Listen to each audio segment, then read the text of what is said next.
वालेकुम, मैं हूं नादिया अनवर और आप देख रहे हैं PSX खबरनामा। सबसे पहले आज की अहम खबर। पाकिस्तान स्टॉक एक्सचेंज कारोबारी हफ्ते में 502 पॉइंट्स का इजाफा। पाकिस्तान स्टॉक एक्सचेंज कारोबारी हफ्ते में 100 इंडेक्स 502 पॉइंट्स इजाफे से 1,22,142 पॉइंट्स पर बंद हुआ। गुज़िश्ता कारोबारी हफ्ते में 100 इंडेक्स 5,128 पॉइंट्स के बैंड में रहा। ईरान इसराइल जंग, पेट्रोल के बाद सोने के भाव में भी इजाफा हो गया। ईरान और इसराइल के दरमियान जारी जंग न सिर्फ पेट्रोल बल्कि सोने की कीमतों पर भी असरअंदाज होती नजर आ रही है। ईरान और इसराइल के दरमियान जंग के सबब सोने की तलब और कीमत बढ़ गई है। आलमी बाजार में सोने का भाव $15 इजाफे से $3,432 फी औंस हो गया है। पाकिस्तान में फी तोला सोना 1,500 रुपए महंगा हो गया। फाइनेंस बिल के सेक्शन 37AA ने पूरे मुल्क की बिजनेस कम्युनिटी को हिलाकर रख दिया है। पाकिस्तान बिजनेस फोरम का वजीर आजम को खत। पाकिस्तान बिजनेस फोरम ने वजीर आजम शहबाज शरीफ को खत लिखकर फाइनेंस बिल के सेक्शन 14AC, 37B, 37AA और 14AD पर नजरसानी का मुतालबा कर दिया। खत में सदर बिजनेस फोरम ने कहा है कि फाइनेंस बिल के सेक्शन 37AA ने पूरे मुल्क के बिजनेस कम्युनिटी को हिलाकर रख दिया है। सेक्शन 37AA को फौरी वापस लिया जाए। पावर डिवीजन युकम जुलाई से बिजली के नरखों में मुमकिना तब्दीलियों पर गैर यकीनी का शिकार। पावर डिवीजन ने कहा है कि इस वक्त ये यकीनी तौर पर नहीं कहा जा सकता कि युकम जुलाई 2025 से डिस्ट्रीब्यूशन कंपनियों के लिए बिजली के नर्ख बढ़ेंगे या कम होंगे, क्योंकि ये पहले से रेगुलेटर को जमा कराए गए लागत के अज्जा की मंजूरी पर मुनहसर है। फर्नेस ऑयल पर 77 रुपए फी लीटर पेट्रोलियम लेवी आयद करे जाने का इम्कान।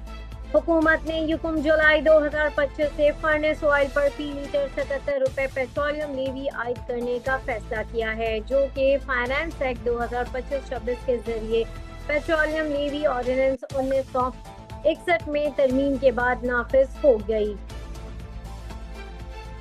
नाउन फाइलर्स के लिए नकद रकम निकलवाने की हद 75,000 रुपए करने का फैसला। हुकूमत ने नाउन फाइलर्स के लिए बैंक से नकद रकम निकालने की हद 50,000 रुपए से बढ़ाकर 75,000 रुपए करने का फैसला किया है।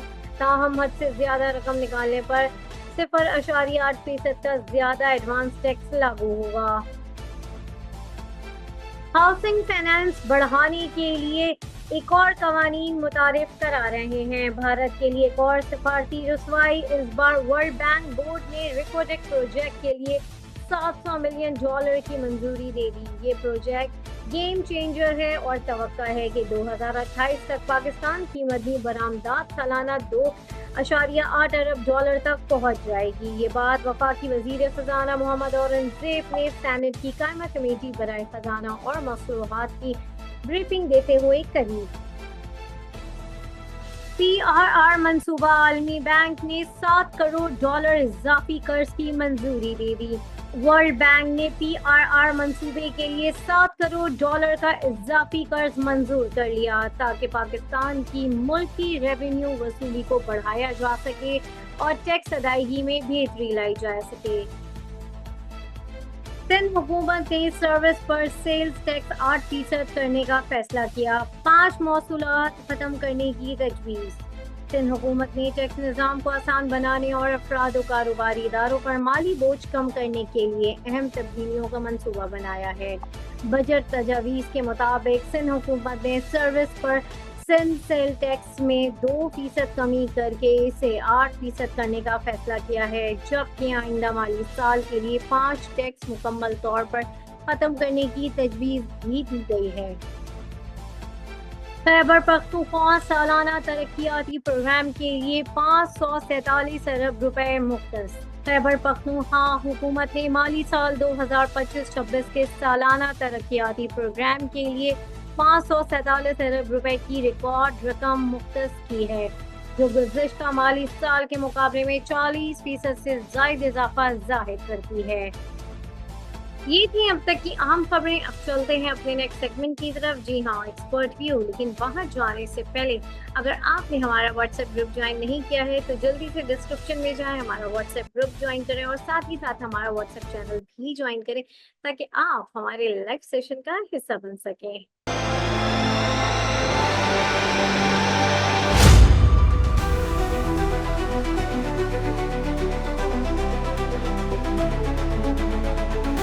जी अस्सलाम वालेकुम, welcome to the segment expert view. और यहाँ पर हमारे साथ मौजूद होते हैं टॉप लाइन सिक्योरिटीज के सीनियर रिसर्च एनालिस्ट। जी हाँ, मैं बात कर रही हूँ नशित मलिक साहब की, और उनसे हम जानेंगे मार्केट के फंडामेंटली। तो चलिए जी, लेट्स वेलकम हिम। अस्सलाम वालेकुम सर। वालेकुम अस्सलाम। सर सबसे पहले तो जो है आज की मार्केट का जो है रिव्यू, फ्राइडे मार्केट का रिव्यू मैं जानूंगी आपसे। और जो है इसके साथ ही साथ जो है मंडे मार्केट को किस तरीके से देख रहे हैं ये आप हमारे साथ शेयर करें। जी मार्केट नेगेटिव रही और जो है मार्केट नेगेटिव इसीलिए रही क्योंकि इंटरनेशनल कुछ इवेंट्स थे जो ग्लोबली हालात कुछ खराब हुए हैं इसराइल और ईरान के दरमियान।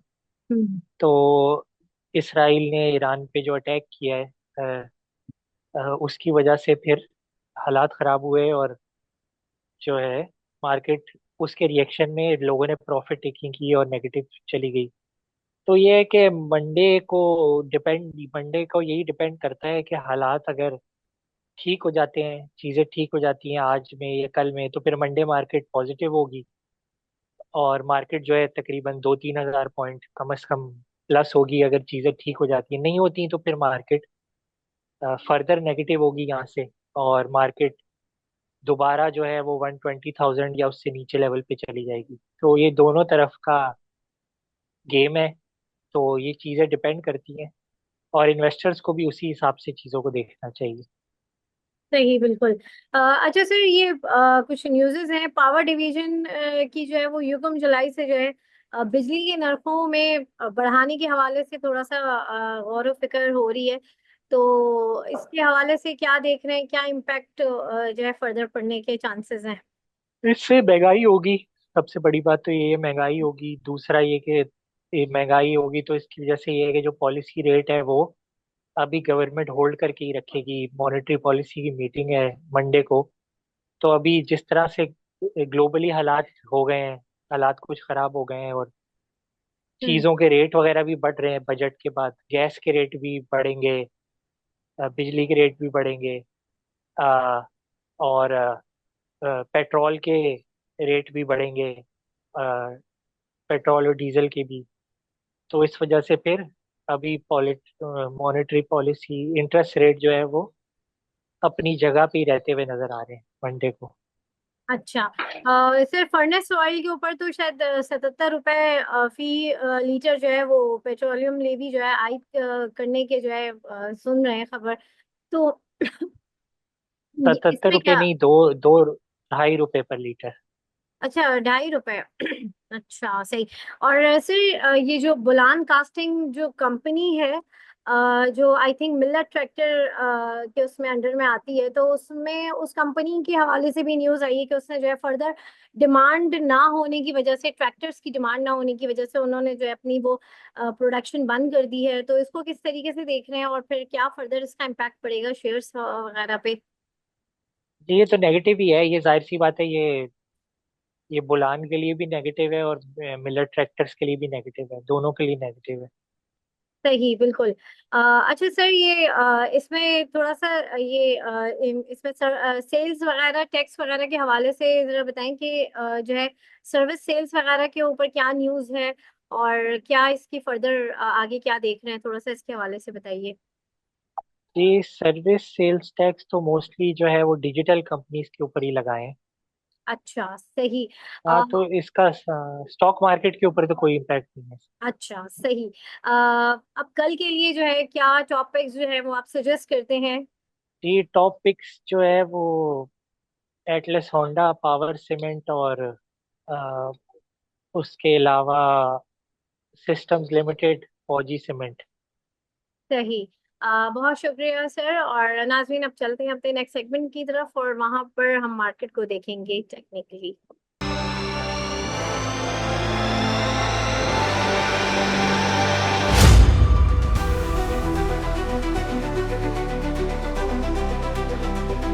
अस्सलाम वालेकुम जी। Welcome to the segment expert view. और यहाँ पर हमारे साथ मौजूद होते हैं टॉप लाइन सिक्योरिटीज के हेड ऑफ कमोडिटीज। यहाँ मैं बात कर रही हूँ मोहसिन हसन हाशमी साहब की।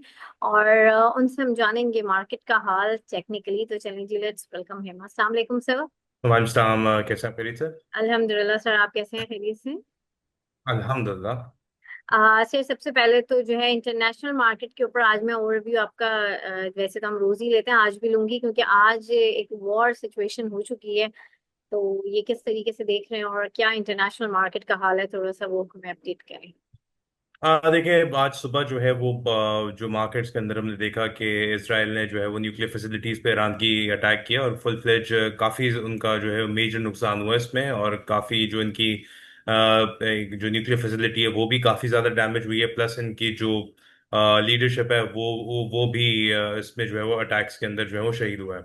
तो ओवरऑल अब ईरान की तरफ से रिस्पॉन्स इनिशियल ये आया कि उन्होंने 100 ड्रोन्स जो है वो उस पे फायर किए टुवर्ड्स इसराइल। लेकिन वो ऑब्वियसली उनको प्रोटेक्टिव एक शील्ड है जॉर्डन की एयर स्पेस, फिर सीरिया की एयर स्पेस। तो वहां पर जो है वो यूएस और यूके की जो एयरफोर्स की हेल्प से जो है वो उनके जो सारे ड्रोन जो है वो इंटरसेप्ट कर लिए गए थे। बट अभी भी ईरान की तरफ से बहुत स्ट्रॉन्ग रिटेलिएशन का जो है वो उनकी तरफ से ऐलान हो चुका है। अब देखते हैं कि मामला किस तरह। अभी भी रिसेंट थोड़ी देर पहले जो डोनाल्ड ट्रंप की जो है तरफ से जो है वो ईरान को पेशकश की गई है और उनको एक तरह से कहा गया है कि हमने वार्न किया था ईरान को कि इस न्यूक्लियर डील को किसी भी तरह जो है वो आप उस पे अग्री करें। बट 60 डेज की ग्रेस पीरियड के बाद ईरान ने जब नहीं किया तो फिर इसराइल ने उस पर एक्शन लिया। तो ये चीज़ अगर उनको दोबारा से डील ऑफर की है ट्रंप ने। और अब देखते हैं आगे क्या होता है। बट ईरान ने तो कैटेगोरिकली मना कर दिया कि अब क्योंकि इस अटैक के बाद किसी क्योंकि उनकी सोवरेनिटी के ऊपर जो है वो हमला हुआ है, तो इस अटैक के बाद किसी किस्म की कोई अब डील, इवन वो 15 को जो उनकी मीटिंग थी टॉक्स के लिए, उसके लिए भी उन्होंने मना कर दिया है। तो एक बहुत मेजर इवेंट है और ये खास तौर पर इस रीजन के लिए जो है वो काफ़ी एक अलार्मिंग सिचुएशन है। बिकॉज यहाँ पर दो न्यूक्लियर स्टेट्स पाकिस्तान और इंडिया भी हैं। और ऑब्वियसली इसके आफ्टर इफेक्ट्स जो है वो अगर ये वॉर प्रोलॉन्ग होती है और बढ़ती है तो पूरे रीजन को जो है वो अपनी लपेट में ले सकते हैं। तो कोशिश यही होनी चाहिए कि इस मामले को जो है वो हल किया जाए। लेकिन अब लग बजाय ऐसे ही लग रहा है कि ईरान की तरफ से बहुत स्ट्रांग रिटेलिएशन आएगी। इन केस अगर नहीं आती तो फिर ऑब्वियसली इसराइल की तरफ से तो खुला ऐलान है, उन्होंने कहा है कि हम इस ये अपने ऑपरेशंस कैरीड आउट रखेंगे और अगले 14 दिन तक, जब तक उनको जो है वो पूरी श्योरिटी नहीं हो जाती कि ईरान का जो न्यूक्लियर प्रोग्राम है वो अब इस काबिल नहीं है कि वो न्यूक्लियर वेपन्स जो है उससे बना सके, न्यूक्लियर मिसाइल्स बना सके। तो ये चीज़ है। और उसकी वजह से हमने देखा कि अर्ली मॉर्निंग आवर्स के अंदर ऑयल की प्राइसेस जो है वो तकरीबन 11% जो है वो राइज की, $77 तक। और अभी भी जो है वो अराउंड $73.5 के पास ट्रेड कर रही है। तो यहीं तक पॉजिटिविटी रहेगी फिलहाल ऑयल की प्राइसेस के अंदर। और इनकेस अगर ये मजीद सिचुएशन इंटेंसिफाई होती है तो फिर ऑयल की प्राइसेस अराउंड $80-85 तक भी एक्सटेंड कर सकती है। और इवन डिपेंड करता है कि फिर, और साथ में यूक्रेन रशिया की भी सिचुएशन अगर खराब होती है तो फिर ये फिर इवेंचुअली इवन 90 to 100 तक भी ऑयल की प्राइसेस जा सकती हैं अगर ये गोइंग फॉरवर्ड सिचुएशंस कंट्रोल में नहीं आती। तो ये है बस का ओवरऑल। गोल्ड की प्राइसेस पे भी इम्पैक्ट हुआ और सारे प्रेशियस मेटल्स हो गए सारे, उन सब के ऊपर इन चीज़ों का इम्पैक्ट हुआ है। और अब देखते हैं आगे मामला किस तरफ बैठते हैं। सही, बिल्कुल। और जो है सर, हमारी मार्केट ने भी इस चीज का जो है काफी इम्पैक्ट लिया है। तो मैं चाहूंगी थोड़ा सा टेक्निकली आप जो है PSX के हवाले से थोड़ा सा बताइए कि आज की मार्केट ऑल ओवर जो है क्या रहा। और अब मंडे को आप किस तरीके से देख रहे हैं, थोड़ा सा इसके हवाले से भी बताइए।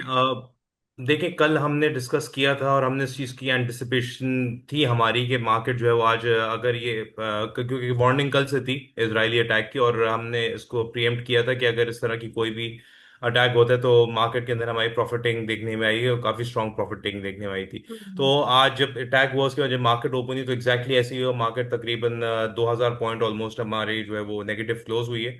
और तकरीबन हम कह सकते हैं कि 2 दिन के अंदर तकरीबन ऑलमोस्ट 5,000 पॉइंट जो है वो मार्केट ने जो है वो उस पे जो है वो एक तरह से प्रॉफिटिंग आ चुकी है। तो फर्दर अगर ये वॉर इंटेंसिफाई होती है तो फर्दर हम प्रॉफिटिंग देख सकते हैं। लेकिन 1,20,500, 1,19,000 ये ऐसा एरिया है कि यहाँ पर मार्केट ने बहुत अरसा बहुत टाइम लिया और कंसोलिडेट किया और जब एक 20-500 का ब्रेकआउट हुआ है तो हमने देखा कि बहुत स्ट्रांग तेजी से जो है वो मूव थी विद मोमेंटम, और 1,26,700 की जो है तो मैं वो चाहूंगी छह आप हजार थोड़ा चार्ट शेयर कर दें थोड़ा सा, हाँ बिल्कुल, मैं चार्ट्स पे भी इसको जी, बताता हूँ आपको। नाजरीन को भी थोड़ा सा चार्ट के थ्रू आइडिया हो जाए।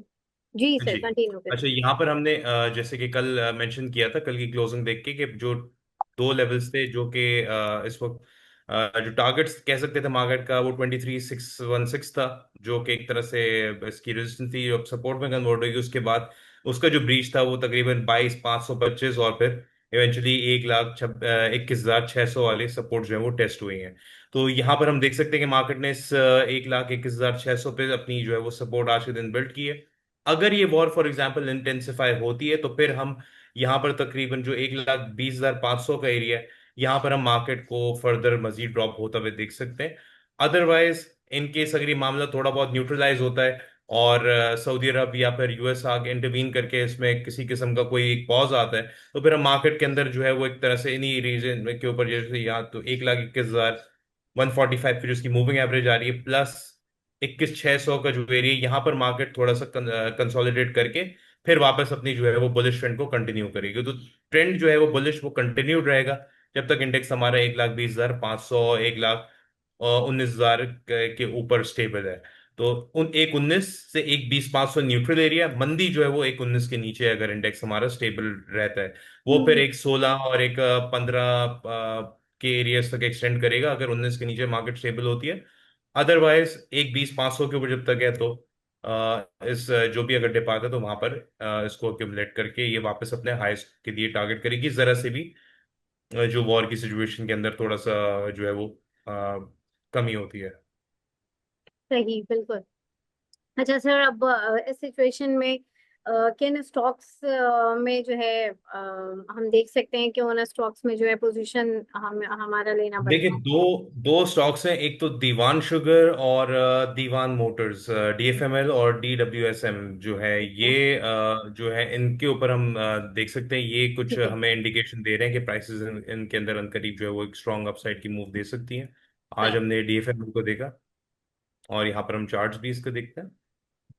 अच्छा, ये दीवान शुगर मिल्स की अगर बात करें, यहाँ पर हमने आज स्ट्रॉन्ग एक मूव देखी आज के दिन, और प्राइस ने अपना एक रेजिस्टेंस एरिया 6 रुपये 70 पैसे का वो टेस्ट किया। यहाँ पर प्राइस जो है वो मोमेंटम के साथ बढ़ रही है, और काफी अरसे से जो है अपनी एक बुलिश चैनल के अंदर प्राइस जो है वो ट्रेड करी है। और यहाँ पर हमने देखा दो प्राइस ने जो है वो बॉटम्स किए, लोअर ट्रेंड लाइन टेस्ट करके वापस उठी है, और ये सेकेंड अटेम्प्ट है यहाँ पर, और प्राइस इस वक्त मोमेंटम के साथ बढ़ रही है। तो हाईली पॉसिबल है जैसे ही ये 6 रुपये 70 पैसे का एरिया ब्रेक करेगा, तो अपसाइड का इसके जो टारगेट है यहाँ हम देख रहे हैं 8 रुपये 50 पैसे और 9 रुपये 36 पैसे के लिए टारगेट करने के लिए जाएगा। और इनिशियल टारगेट मतलब उसमें 8.5 रुपए तक की तो उसमें जगह ओपन हो जाएगी। उसके बाद 9 रुपए मतलब 8.5 रुपए के ऊपर अगर इस चैनल से बाहर निकलती है प्राइस, तो फिर इमीडिएट टारगेट तो 9 रुपये 36 पैसे का है, और फिर ये एक्सटेंड करके तकरीबन 10:30 से पौने 11, 10 रुपये 75 पैसे यहाँ तक इसकी एक्सटेंशन रहेगी। तो ओवरऑल जब तक ये स्टॉक तकरीबन हम कह सकते हैं कि 5.5 रुपए के ऊपर स्टेबल है, 5.5 और 5 रुपए 20 पैसे के ऊपर स्टेबल है, तो इसको डिप पे बाय कर सकते हैं। 6.71 का ब्रेकआउट लेवल है, ब्रेकआउट करते ही ये तकरीबन 8.5 रुपए और 9 रुपये 36 पैसे इसके टारगेट्स होंगे। सही। और और नेक्स्ट। नेक्स्ट जो है वो डीएफएमएल ओके। देख लेते हैं हम। डीएफएमएल के अंदर भी हमने आज देखा कि एक स्ट्रांग मूव आई है, बहुत दिनों के बाद इसके अंदर हमने एक स्ट्रांग मूव देखी, और प्राइस ने जो है तकरीबन काफी दिन जो है वो तकरीबन 34 रुपए 35 रुपए के आसपास जो है वो 34.5 के पास अपनी सपोर्ट एक बिल्ड की है। और उसके बाद जो है वो आज हमने देखा है कि एक स्ट्रांग मूव आई है, और तकरीबन अपनी जो EMA 50 के ऊपर भी क्लोज किया, और तकरीबन 39.48 के पास क्लोजिंग दी है। अच्छा, यहाँ पर छोटा सा एक रुकावट है मौजूद इसके अंदर 40 रुपए 14 पैसे, और फिर ऊपर यहाँ पर एक ट्रेंड लाइन आ रही है EMA 100, जो कि इसको थोड़ी सी रेजिस्टेंस प्रोवाइड की हुई है, लेकिन प्राइस मोमेंटम के साथ बढ़ रही है, तो पॉसिबिलिटी है कि ये एरिया ब्रेक करके ऊपर रुके। तो जैसे ही यहाँ पर क्लोज करेगा ये मंडे को, हम देख सकते हैं नेक्स्ट वीक के अंदर जैसे ही इस ट्रेंड लाइन के ऊपर क्लोज करेगी प्राइस, तो हमें इसका इमीडिएट टारगेट 49 और फिर 55 रुपए का रीजन जो है वो हमें देखने को मिल सकता है। 55 रुपए के ऊपर जो है अगर प्राइस स्टेबल होगी, तो फिर इसके टारगेट्स तकरीबन 68 और 73 वगैरह तक वो होंगे एक्सटेंडेड टारगेट्स। लेकिन उसके पहले हम जो है वो फिलहाल अभी दो टारगेट रख के चलेंगे, 49.5 और 55 रुपए का रीजन, ये इसका टारगेट एरिया होगा 40 रुपए के ऊपर क्लोजिंग के ऊपर। सही बिल्कुल। बहुत शुक्रिया सर मोहसन आपका। और नाजरीन, यहाँ पर मैं लूंगी इस सेगमेंट से इजाजत। देखते रहिए PA6 Khabarnama with Nadia Anwar. अल्लाह हाफ़िज़।